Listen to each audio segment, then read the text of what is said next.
you guys were essentially getting attacked because you go through, I remember when you were pregnant with Quinn, number 3. Yeah. And you were pregnant with him and you started to have this gestational diabetes. And it was so heavy and a lot, and it was not regulated. And it was frustrating for you because you're like, no, I'm trying to do all the things. And then essentially when people have gestational diabetes, I'm not a scholar on it, but then it goes away. And then you can kind of keep on going with your normal life. And then, so how old was Quinn when he would have been like 8 months?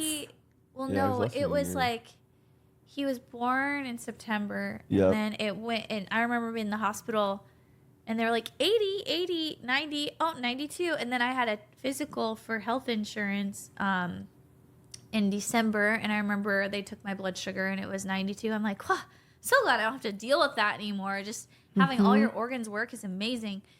And then in the spring, I don't know, I just remember dropping things, and like my A1C was 14. So I don't know, like all the things that come with that. I was like, man. Which is normally supposed to be what? Around 7-ish? It's supposed to be 80 to 7? 120 is like the range that you guys are probably But all with your in. A1C. For the though. A1C though. Oh, in the 5s. Yeah, I was Okay. Usually. probably 5. Yeah, 5. 6 and 7 is like diabetics, yeah. and then 14 is like you would start to lose limbs if I didn't start doing something about it. But I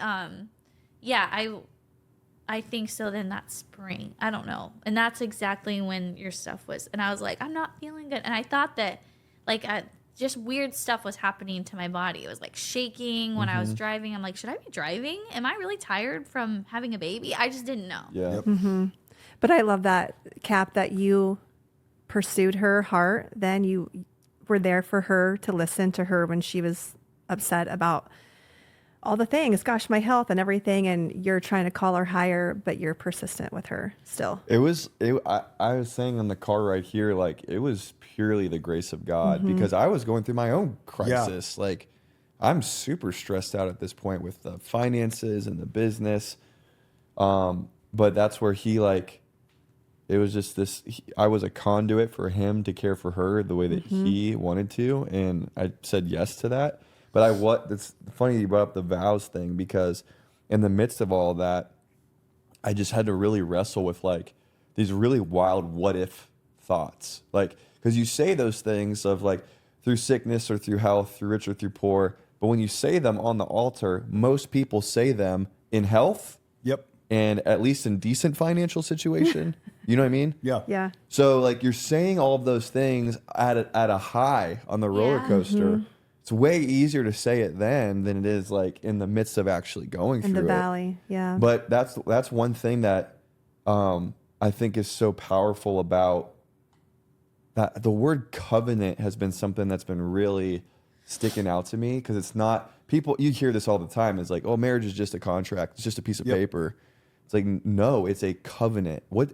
And you can't have a proper understanding of what a covenant is until you understand God's covenant with you, God's unconditional commitment to you and to forgiving you and blessing you and protecting you, despite how much we don't deserve it. Yep. And when we understand that, it's like, wow, like, okay, if that is the standard, then regardless if this ever gets better, if this even gets worse, if like, my mind was going to the most random places because I didn't know that this would be like a reality, but I had the thoughts of like, what if she's like a vegetable? Like truly, what if she like couldn't walk ever again? What if I had no intimacy sexually with her ever again?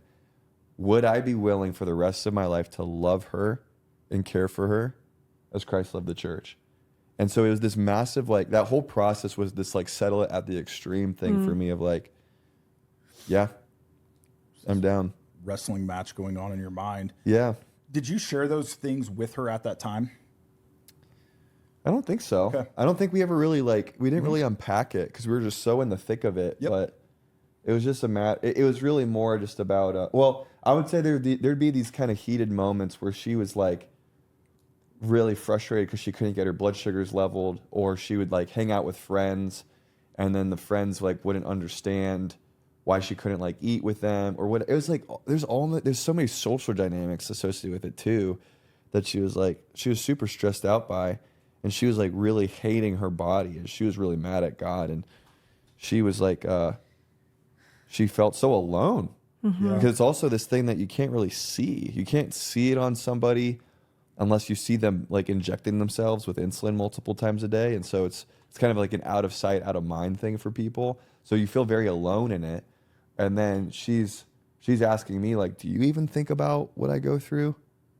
Like, do you like she's asking me basically like, am I going through this alone with you as well? And so those were the moments where I had to like tell her like, I think about this every day with you. Yeah. Every time you're about to eat a muffin, I wonder what it's going to do to your blood sugar levels.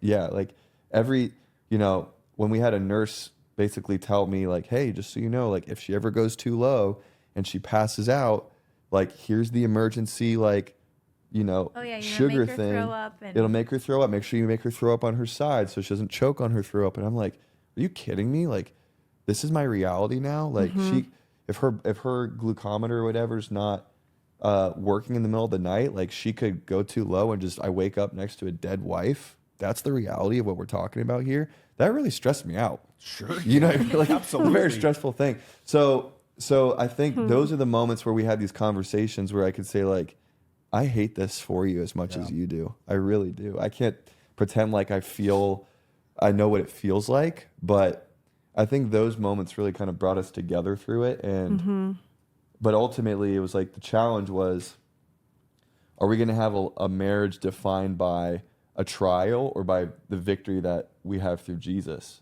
and through his promises in the word? And I think that's been the transformation over the past couple of years.